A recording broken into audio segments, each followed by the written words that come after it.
Today is Tuesday, day 7 in the Diddy trial, and you know I've got all the details. So if you missed my last post, I got a bunch of evidence photos that I posted, so make sure you check those out.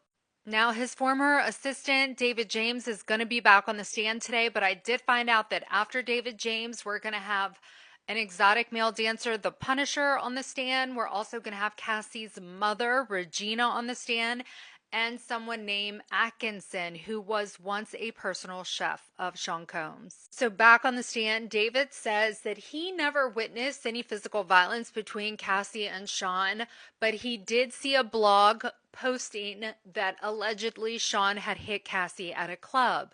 Sean apparently searched David's computer history and became upset. David says he found this jarring because Sean had never searched his computer history before.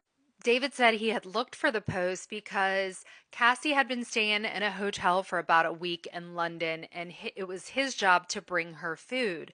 But when he would go to the door, it was one of the staff members that would answer the door. He said, "I was surprised. I was expecting to see Cassie. She usually answered the door." And Cassie testified last week that Sean put her up in the London hotel after attacking her in the back of the car after leaving an event. David testified that Sean did not travel lightly. He had a long list of items that needed to be packed. The music mogul's Louis Vuitton regularly carried at least $10,000 in cash, if not more. His medicine bag included 25 to 30 pill bottles, Advil, Tylenol, Viagra, pills to increase your sperm count, water pills, Perks NX. He also said he was instructed to buy baby oil, Astroglide, and condoms in cash. That way he could be reimbursed and it would be off the company's books. David also testified that when he was in Miami in 2008, Sean requested David bring his iPad to the room. When no one answered, David said that he used the key to let himself in. He saw Cassie apparently sleeping with a comforter pulled up to her neck while Combs was in the shower. He testified that he saw a man with long hair walk across the room. "I never spoke to them about it. I just thought they were doing personal things. I never had conversations with Cassie or Mr. Combs about their personal affairs." This part is crazy. He testified that Sean brought lie detector tests in and conducted it on him at least twice. He says that his first year working for Sean, money went missing, and he had a former FBI agent who specialized in polygraphs do a polygraph on him. He said it was very intimidating. "I had never taken a lie detector test before." He said the second time he had to take a lie detector test was after a watch went missing. He said there was another time where they had security search his clothes and drawers when a Cartier bracelet went missing. Apparently, there was a time where he had taken some ecstasy at a New Year's Eve party, and Diddy had recorded it and said to him, "I'll keep it in case I need it." He thought it would be embarrassing for me. Obviously, he must have thought it'd be like blackmail. So David recalled an incident when Diddy and his team were out getting a late night snack at Mel's Drive-In, and they think that they spotted Suge Knight. So Diddy and his team go back to Diddy's place, they get handguns, and they go out to confront Suge Knight. David says, "I was really shook up about it. This was the first time as his assistant that I realized my life was in danger. I told them I wanted to leave, but I'd give them a 6 months notice and I would train the next assistant."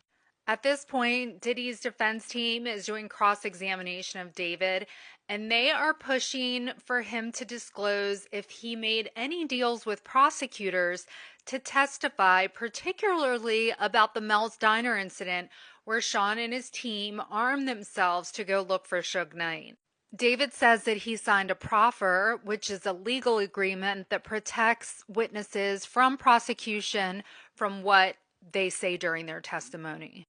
David then testifies about an incident where he got in a little bit of an altercation with Diddy's chef. He said it was in Miami in Sean's kitchen. The chef told him how to do his job.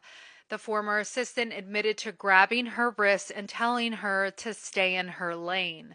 "Mr. Combs heard about it and called me to his room. I told him what happened, and he said, "You can't put your hands on a woman." The irony is unreal. Next to take the stand is Cassie's mother, Regina Ventura. Next witness on the stand is Sheree Hayes, exotic dancer, also known as the Punisher. Hayes says he was called to a Trump Tower hotel suite in the fall of 2012 and was greeted at the door by Cassie wearing a bathrobe and nothing on underneath, and she had a wig on.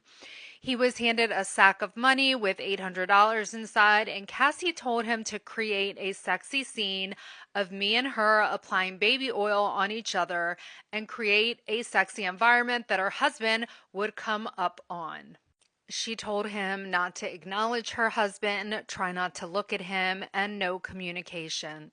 At this point, they take a lunch break. You know, I'll be back in the afternoon with the rest of the recap. This trial is not being televised. Make sure you're following me. I post daily.